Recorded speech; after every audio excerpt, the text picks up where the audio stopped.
Okay, here is the fact. Many people believe that Earth can't be flat because they believe that the globe cannot be projected on a flat surface without distortion. They believe that the globe is the accurate representation of the Earth and that all flat maps are projection of a globe, and that a polar circular map is a projection of a globe and therefore cannot be accurate. However, I will prove in this video that they are the other way around. In reality, they are the globe who are a projection of a flat polar circular map. And I think everyone who sees this video will understand that that is the truth. And I think that is the biggest psychological boundary for many people. The fact that they believe that they're impossible to make a globe flat, or that the Earth can't be flat because the Earth is a globe and can't be projected on a flat surface. But that is clearly wrong. Surprisingly, in history,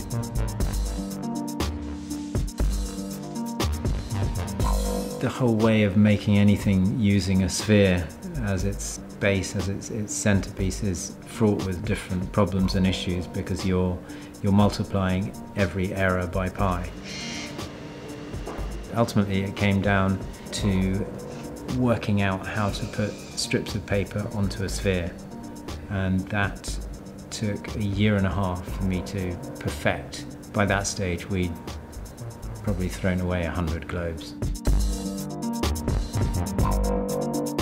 It's very important to me that we do everything in-house. I don't want to get outside PR and marketing. I don't want to get external companies facilitating things. As much as I can, we do everything in-house, even if we make the mistakes at times. But okay, so this is very evident. Here you see this guy making globe by projecting flat paper map on a spherical ball and making a globe. Okay, so this is how globes are made. Taking paper maps who are flat and project them on the spherical ball and making globes. Department where the covering map is pasted on.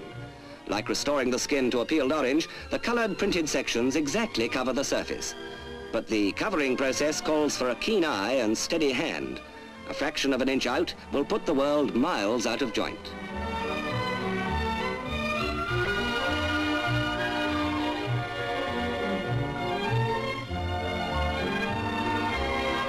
The globes come in a large variety of sizes and purposes, from an inch in diameter to 6 feet, and ranging in price from 16 shillings to £1,000.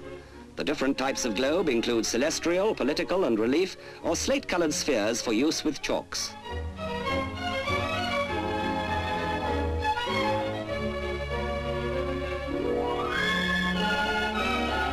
In keeping with their subject, the globe makers have a world market. 90% are made for export. They're printed in all languages, including Russian, and the majority go to schools.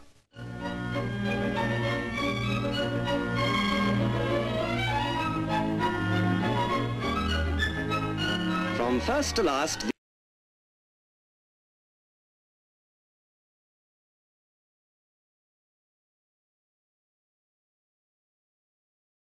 the internet can't replace that.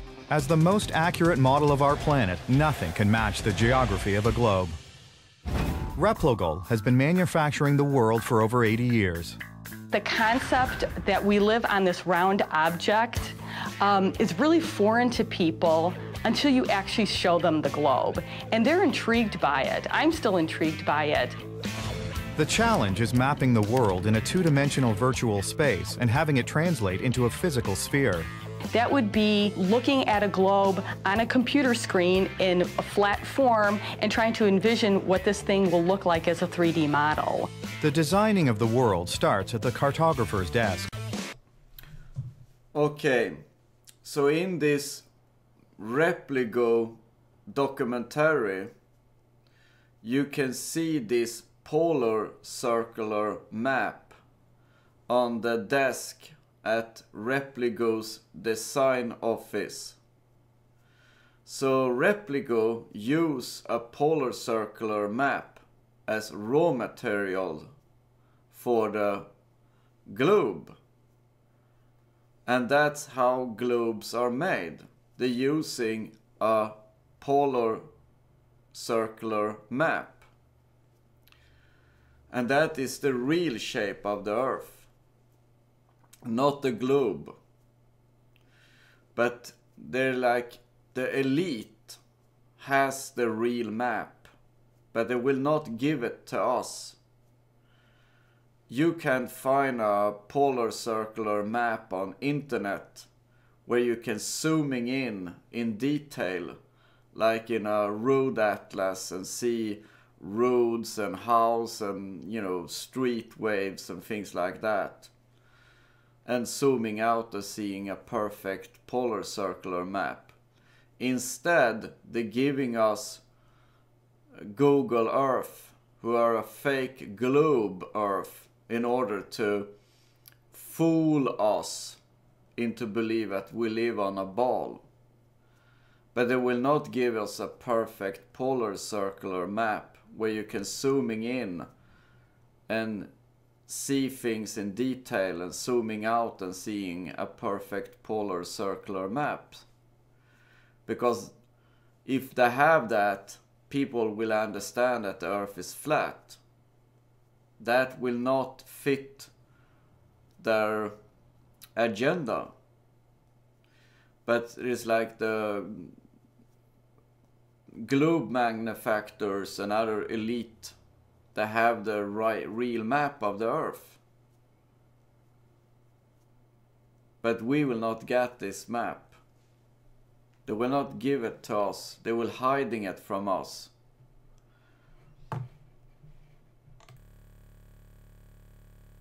World for over 80 years. The concept that we live on this round object is really foreign to people until you actually show them the globe. And they're intrigued by it. I'm still intrigued by it. The challenge is mapping the world in a two-dimensional virtual space and having it translate into a physical sphere. That would be looking at a globe on a computer screen in a flat form and trying to envision what this thing will look like as a 3D model. The challenge is mapping the world in a two-dimensional virtual space and having it translate into a physical sphere. That would be looking at a globe on a computer screen in a flat form and trying to envision what this thing will look like as a 3D model. The challenge is mapping the world in a two-dimensional virtual space and having it translate into a physical sphere. The challenge is mapping the world in a two-dimensional virtual space and having it translate into a physical sphere. The challenge is mapping the world in a two-dimensional virtual space and having it translate into a physical sphere. The challenge is mapping the world in a two-dimensional virtual space and having it translate into a physical sphere. That would be looking at a globe on a computer screen in a flat form and trying to envision what this thing will look like as a 3D model. It's important, allowing the two hemispheres to be trimmed so they align perfectly. What I do is I trim the north and the south, send it over to assembly, they put it together, we send it out. Replogol has been putting the world together for 83 years. The Explorer was first introduced in 1930 and was one of the very first items that the company made. Luther Replogol is the name behind the brand. He developed the globe business, and his credo was that there should be a globe in every home. With 250 models sold globally, this company has brought the world to the world.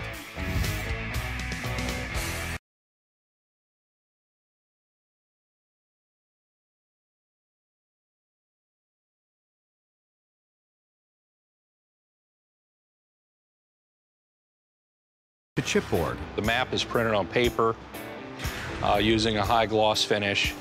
Holes are punched into the north and south poles. There's a light here, and you just place it directly in the middle of the light. The maps then move to a 60-ton hydraulic press, which cuts out the excess space. When you set it up so it lined up all the lines around the map. There are 2 cuts per hemisphere. The most important one is the first one you cut right on the line, and then the second one, if you don't cut the first one right, the second one is messed up also. The excess space is called gores. The space between those gores is removed so that the geometry, when it's then pushed into a sphere, allows that geometry to come together and actually match up. Now the hemispheres are turned from 2D surfaces into their final 3D form. Okay, now you're saying to yourself, okay, physical globes are made of flat maps. But the real digital globes, like Google Earth, is of course the real deal. They're made spherical from beginning. But sorry, you're wrong. Even Google Earth is made from flat maps. And I'm gonna show you how it's done. And Google Earth also admits that this is true. It's made from flat imageries who are wrapped around the globe.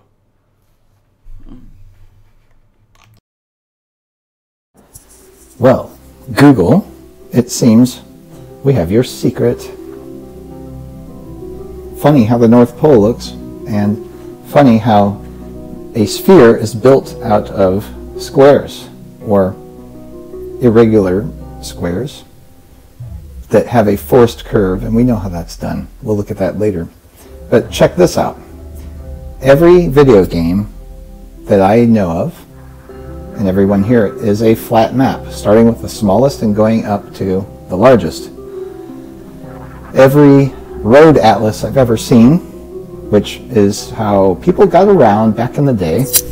You'd buy this large book and it had rectangular sheets of paper bound together, all of which were flat, and every map on it was flat. And if it had a grid on it, let's say a grid pattern in streets, no matter how far back it was zoomed in a region, it was always flat.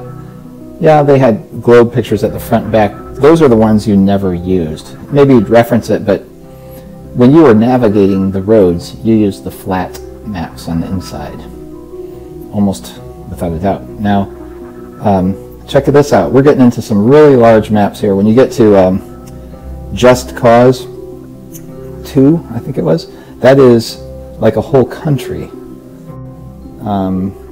Like a small country, but a decent, like a country like Belgium size is what it is. So if you think of these as the tiles, this is how Google Earth was constructed from existing maps drawn in CGI, contoured by drawing in CGI, and then tiled accordingly. And then Minecraft, I guess we would pass that, but yeah, here's Minecraft, totally huge, and also totally flat. It's hard to tell, but it's flat. Now, okay, that's just video games. Yeah, you just put things together. Why are they going to bother making the sphere or the curve? Well, let me tell you this. I know now for certain, and I'll show you, how Google Earth was made in the same way, just like the video games. So you have all these maps. Now, some of these already have a curve. They're basically looking like Google Earth. I wouldn't think that they're source maps. You could only have one source map for the curve Earth. I guess you know, it's a reproducible process, but it's so tedious. I don't think that it was done too many times. But here, okay, with the exception of Bing, you have your European maps and all these other ones. They're all flat maps. They're shown in an ISO view, but they're flat. And then the USGS North American maps, I'm not sure about. I know that the originals are flat in every case across the board with all of these.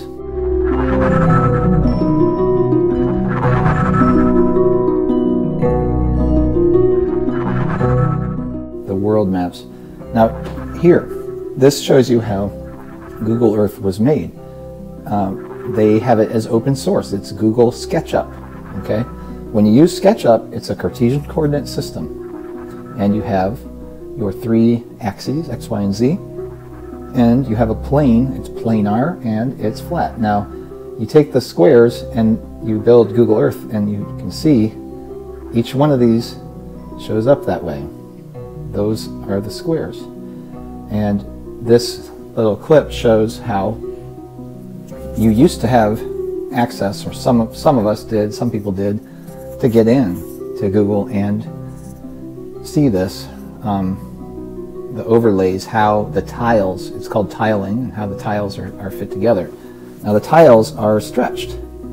They're stretched, and then each individual tile is contoured, but the contours are themselves tiled overlays as well. And they match up different pivot points, they're called. So the contours intersect the pivot points. You know those states that are almost square? You know what I'm talking about. Utah, Colorado, the 4 corner states. They are basically square. This is how you do it. I've always wondered about that. So Google Sketch. Again, it's just your basic Cartesian coordinate system, X, Y, Z axis, and as proven by drawing a rectangle. So what they do is they move these rectangles to the planar surface and attach pivot points, and sometimes they have to do some bending and stretching of each square or overlay or tile, whichever choice you would like. Usually you start off with the tile and you put your overlay onto the closest size tile that you have. Google Earth has been around for about the last 10 years, and just like our Earth, it's been evolving over this time. The imagery has been getting better and better. I was really curious to know, how is Google Earth created? How many images actually make it up? And where do they come from? Last year, together with Lo, I met up with Gopal and Kevin to find out. So how do we build Google Earth? The way it starts is we look at places that we want to collect an imagery, and then we collect it through a variety of different ways. One is satellites, and satellites give you the global views, and that's all 2D imagery that's wrapped around the globe. Okay, so the Google guy says that they use 2D imageries and wrap them around the globe. So even Google Earth is made from flat maps who are wrapped around a spherical surface. Of different ways. One is satellites, and satellites give you the global views, and that's all 2D imagery that's wrapped around the globe. And that's all 2D imagery that's wrapped around the globe. And that's all 2D imagery that's wrapped around the globe. And that's all 2D imagery that's wrapped around the globe. And that's all 2D imagery that's wrapped around the globe. And that's all 2D imagery that's wrapped around the globe. And that's all 2D imagery that's wrapped around the globe. And that's all 2D imagery that's wrapped around the globe. And that's all 2D imagery that's wrapped around the globe. And that's all 2D imagery that's wrapped around the globe. And that's all 2D imagery that's wrapped around the globe. And then we collect it through a variety of different ways. One is satellites, and satellites give you the global views, and that's all 2D imagery that's wrapped around the globe. When you get closer to the ground, we have 3D data that we collect from planes. Yes, you heard right, planes. I'd always assumed that every overhead photo of the Earth I'd ever seen was taken by a satellite.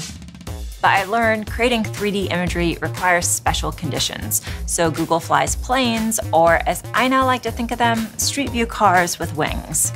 What are some of the challenges that you guys had? The biggest challenge in doing something like this is weather. Our preference is always to have clear skies. It took us a really long time to get London because we had to fly over London a lot before we got a fully cloud-free image of London. Come on in. Thanks. Kevin told us that a typical flight to take photos is around 5 hours, except the planes aren't going across the country, they're making little zigzags over the same area. So it's north and turn south. It's sort of like mowing the lawn. This pattern helps the computer looks for features within the overlapping images that are the same. We use a special GPS antenna that allows us to know where that camera was. So we know roughly where things were taken and at what angle. And this allows them to create a depth map. And that's just our understanding of how far the things are from the camera. And we take all of these various depth maps from the different cameras, stitch those together in what's called a mesh, which is basically a big 3D reconstruction of the place, and we texture it. And texture it is applying the photography that we took to the sides of these 3D buildings. It's almost like taking pieces of paper and cutting them up. You can actually extract the edges of something and then stitch those together and then understand what that shape might be. And organic shapes are what's hard to render. It gets even more complicated when you're talking about trees, because trees have branches and leaves, and often you might see them as a lollipop because that's as good as we can get.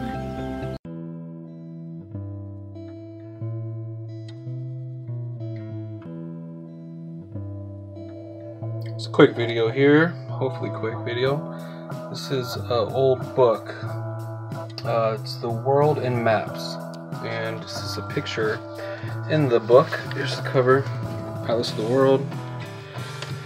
And found this interesting. This book is from 1989, and pretty interesting thing here.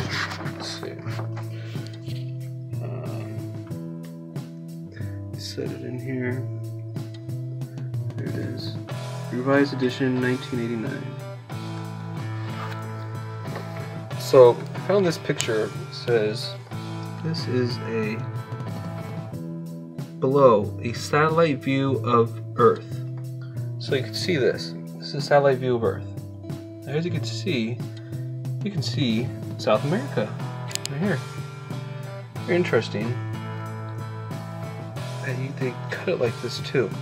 So square pictures were usually for everything. I never seen a round picture like this just taken from a camera. So this was obviously cropped or cut so they can make it circle where the equator is supposed to be. My point here is that when you look at this globe here, you see right here Central America. Central America, Central America, right there. Right? Central America, same thing. Right there. Now when you look down on a round globe, Central America is way over here. So if you look at the picture like that, you can't even see Central America. It's only the equator. So if you're taking a picture like this, you're not going to be able to see Central America right there. And here's South America. Can't see that at all. It's around the globe. And look, if you're looking down like this, complete opposite side of the equator. But look at, they cut it right there because they knew that it was the equator and you could see it. Look how flat it looks. Look at that. No curvature, no angle, just perfect flat. Everything looks flat. Look how flat this looks. Right here. Here's Africa. Right here. Right there. The equator. And it's right here. Again, if you look down on it, you can't see that from this angle. But in this picture, satellite photo, you can see it. 1989.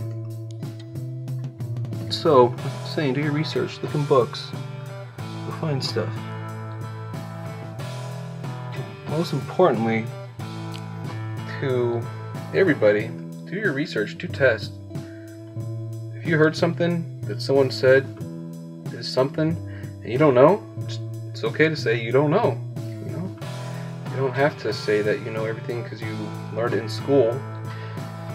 And don't be afraid to, speak your mind, ask questions, and find out the truth for yourself. You don't have to call out other people or argue with people about it. Just flat out say you don't know because you've never been this high in space or in, and it's on a satellite. So until you figure it out for yourself, don't argue with other people. Just simply say you don't know, and that's it. Doesn't matter until you know. All right. So leaving with that, this is an actual satellite photo of Earth. Look how flat that is. And the globe. This actually has North Pole on it. Look at the ice. This is so old. They still had it up there before it melted. Just to show you Antarctica.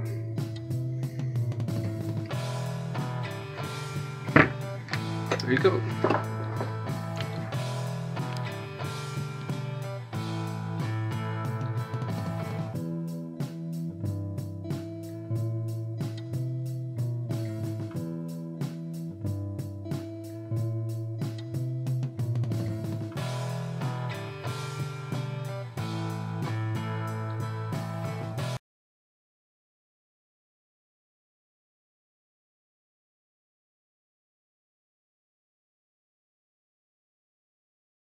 What this thing will look like as a 3D model. The designing of the world starts at the cartographer's desk.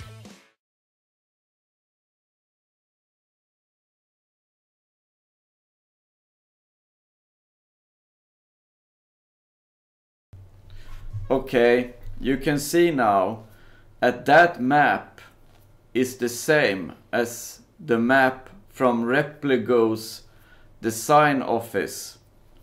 So the elite has the real map of the Earth. Okay?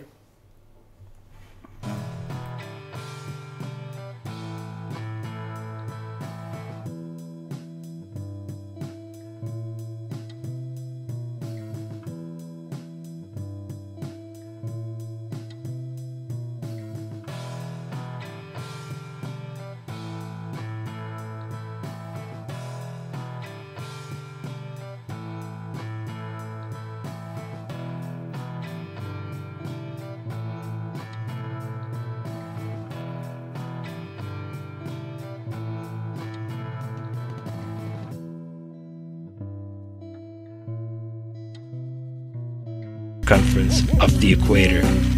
But the real proof for the flat Earth map is in the flight paths. On the ball Earth, several flights would have their shortest, quickest, and straightest path over or around the Antarctic continent. But instead, these flights take all manner of tangential detours, crossing into the northern hemisphere to refuel. Their reason? Antarctica's too cold, they claim. Well, I'm not buying it. When they claim there are bases with working machinery set up all over Antarctica.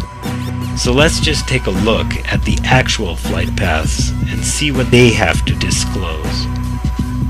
One flight that should be a simple 11-hour shot across the Indian Ocean is from Johannesburg, South Africa to Perth, Australia. However, this flight takes a detour north, stopping in either Dubai, Hong Kong, or Malaysia to refuel, for a total flight time averaging over 18 hours. This ridiculously wayward detour is frustrating to say the least, but on the flat Earth map starts to make sense. Another quick and easy flight, you would think, is from Johannesburg to Santiago, Chile. While an easy 12-hour flight below the Tropic of Capricorn is to be expected, instead every flight crosses the equator to refuel in Senegal, all the way near the Tropic of Cancer, for a total flight time of 19 hours. Though it doesn't make sense on the globe, as you can see it fits perfectly on the flat Earth map.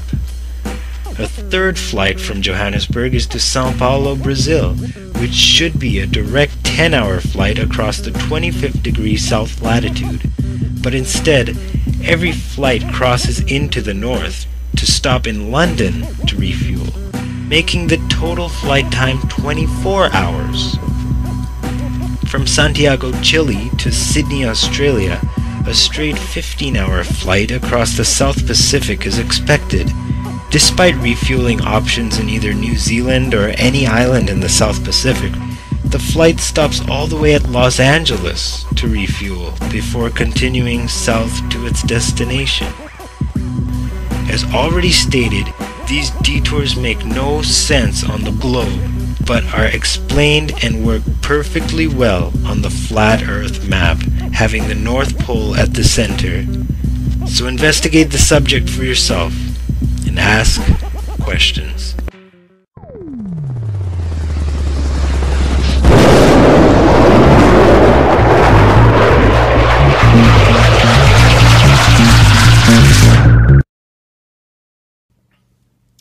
Okay, well, I wanted to show you about this map here. This is called the Air Map of the World.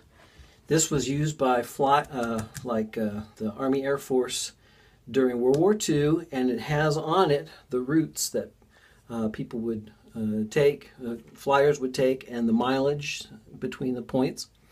And I noticed two special things about two routes here. And one is goes from San Francisco all the way to Tokyo, which is right here, and there's two stops along the way.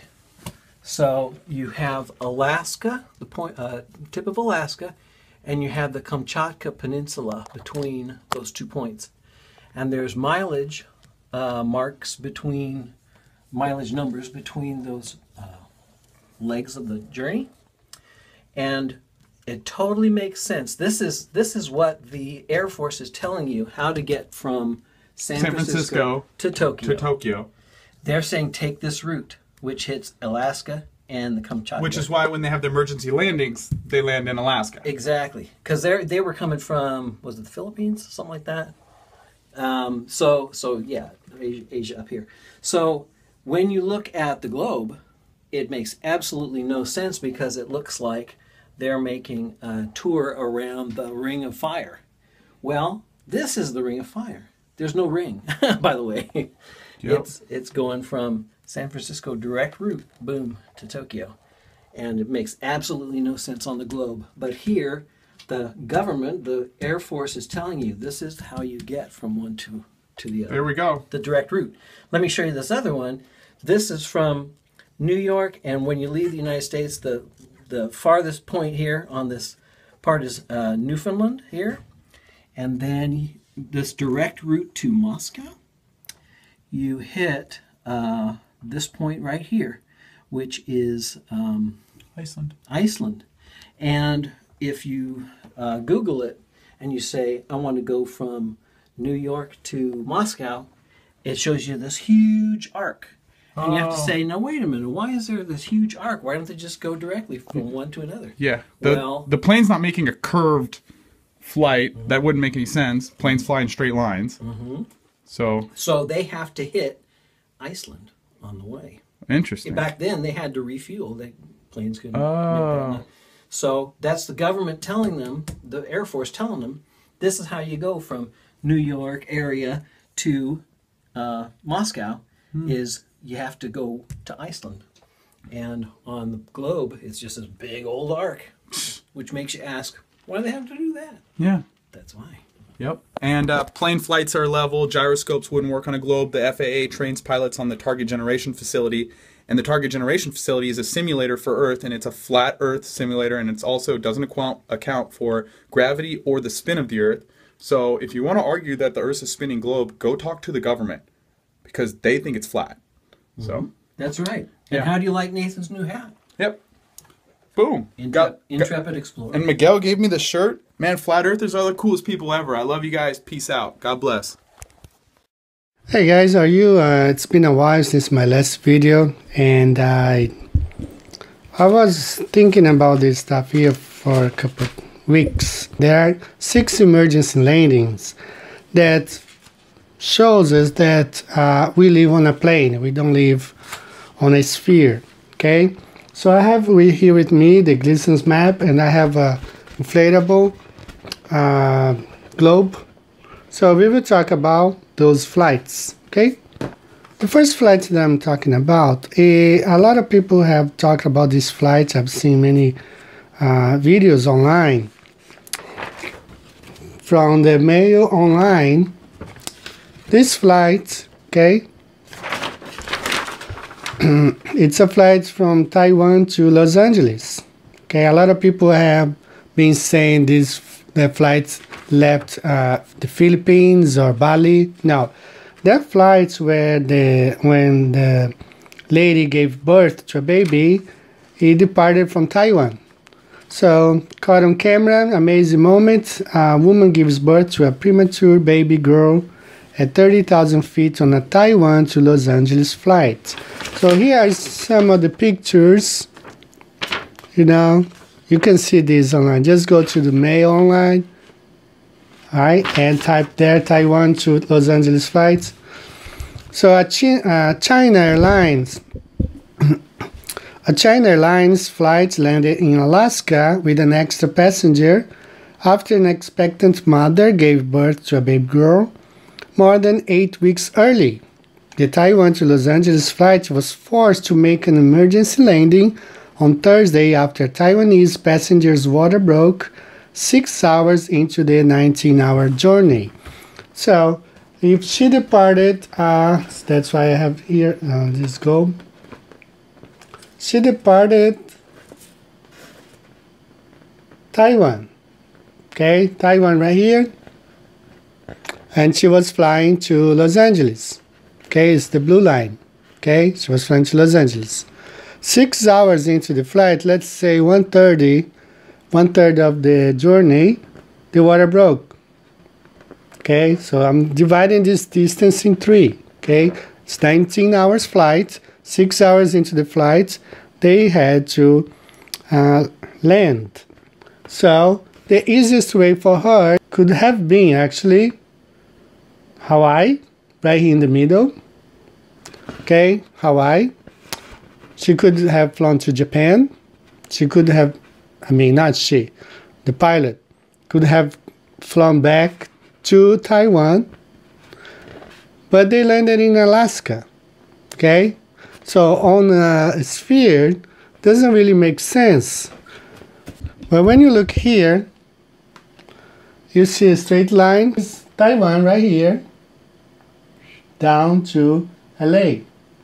So they made an emergency stop right here in Alaska. It only makes sense on a flat Earth map, not on a globe. Okay, so this is the first flight. Let's talk about the second one.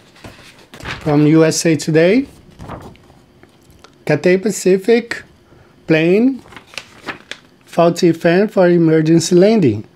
So I have here a map, also the same thing. Okay, they left Hong Kong to Los Angeles. They could have stopped right in Hawaii. Instead, they went all the way to Alaska. It doesn't really make sense on a globe. Just like the Taiwan flight. Makes perfect sense on the flat Earth map. Hong Kong, LA, Alaska. Hong Kong, LA, Alaska. That's where they landed. Okay? Alright. We got some more. So Qatar Airways makes emergency landing in Alaska. Right here. GDN online. Okay, Qatar to Alaska. Qatar to, the flight was from Chicago to Doha. Okay, from Chicago to Doha. Alright, Chicago. Let's look at Chicago right here. Green line. Let's say they're flying straight to Doha, over the Atlantic. Okay, they could have stopped in Spain, Portugal, or North Africa, anywhere in North Africa, all the way here to Doha. Okay, this green line would be the route from this flight, Chicago to Doha. Moscow is right here. Okay, so how could they have stopped in Moscow if they are flying from Chicago to Doha? Okay, Moscow is up here. Okay, why? It doesn't make sense here. But when you look here, you see here the blue line, Chicago, Doha. Okay, what do we have? This sticker right here, Moscow. Okay, this is Moscow right here. Okay, Moscow. Right, Chicago, Doha, Moscow. That's why they landed in Moscow, because it was probably the nearest airport for them if they were flying over Russia. Okay, so we have here. All right, let me read it for you. Moscow, an Emirates passenger plane en route from San Francisco to Dubai made an emergency landing at Moscow's Domodedovo airport after one of its passengers felt sick, a source at the airport told TASS on Sunday. Okay, so another flight from North America to the Middle East that made an emergency landing in Moscow. So let's look here. San Francisco, okay, this is the black line here, San Francisco. Let's say they flew over the Atlantic again, right? They would have to fly over the Atlantic and then Spain, Italy, Turkey, and then Dubai, okay? That's the route. Or if they flew over the Pacific, they would have flown over China, all the way to Pacific, and San Francisco. Right? So, where's Moscow? Why stopping in Moscow? Okay, Moscow is up here. Okay, this circle here is Moscow. Right? Dubai, right here. Okay? Makes no sense. So, one more time, if we look here, San Francisco. Okay, get this closer. San Francisco. Alright, Dubai. Okay, this blue line right here. San Francisco, Dubai. Moscow. Alright, they landed in Moscow. Okay. Alright, we got 2 more flights. This is interesting too. It happened in, let me see here, the date. I don't know. Hi, girl 9 dies on flights to Germany after suffering medical emergency. A young Italian girl has reportedly died during a flight to Germany after suffering a medical emergency. The 9-year-old was a passenger on Lufthansa's Airbus A340-600, flying from Shanghai, China to Munich when she stopped breathing. Okay, so let's look here. Flying from Shanghai to Munich. Okay, that's the red line right here. Okay, Shanghai. Okay, flying over China and Kazakhstan and Munich. Okay, Moscow is not that far, but if you look on a flat map, okay, that would be this red line right here. Shanghai, China, Munich, Moscow. Again, this sticker here means Moscow is right here. Okay, Shanghai, Munich, Moscow, right above Moscow. That's why they landed there. Okay, and the last one that I have also from Asia to Europe. This is a PIA flight, a Pakistani Airlines flight. PIA Flights makes emergency landing in Moscow. This is from this website. I'm not familiar, never seen this down before. But the London-bound PIA flight made emergency landing in Moscow on Sunday after one of its passengers complained of severe chest pain. The PIA flight's PK785 took off from Benazir Bhutto International Airport, Islamabad on Sunday afternoon. That was on March 15, 2015. Okay, March 15, 2015. All right, so it departed from Islamabad to London. All right, so let's find Islamabad right here. Pakistan, right here. Islamabad. So we follow this line to London. Okay, straight flight right here. London, Islamabad. So he flew over Iran, and Romania, and Germany. Okay, Moscow is up here. All right, not that far. Okay, let's consider. Okay, although they were flying over many other countries, to divert to Moscow would be quite a distance for someone who is complaining of a severe chest pain. But again, if you look on the flat Earth map, we have here Pakistan, London, straight over Moscow. Okay, it's a straight flight. Pakistan, London, Moscow. Again, one more time, these dots here, Moscow. Okay, there is another flight that I saw it, but when I went back to try to find the link so I could print, I couldn't find it anymore. I just couldn't find it. It was also a flight over Europe to Germany, coming from somewhere in the Middle East. So that flight, I could not find it anymore, the link. But what I will do, I will list all those flights below in the comments below, so you can see for yourself and do your own research, okay? And you may get to a different conclusion than I, but I believe these six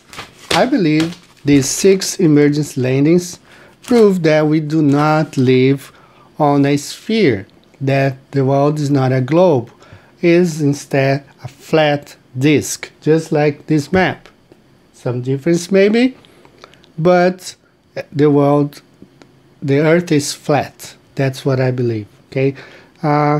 Every day I've been looking at this, and you know, one evidence here, one evidence there, and then you gather them all together, you see, now there's no way we live on a globe, okay? There's no way.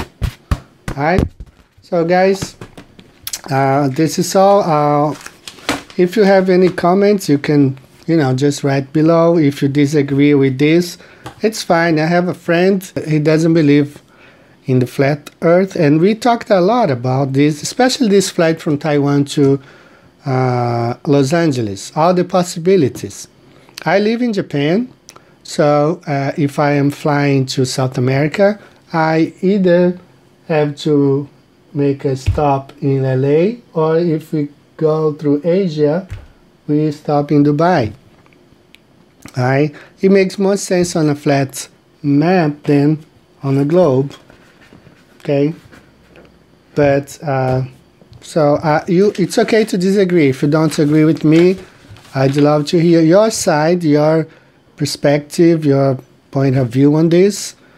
To me, the 6 flights definitely show us that we don't live on a sphere, we live on a flat disk. Alright guys, you have a good day.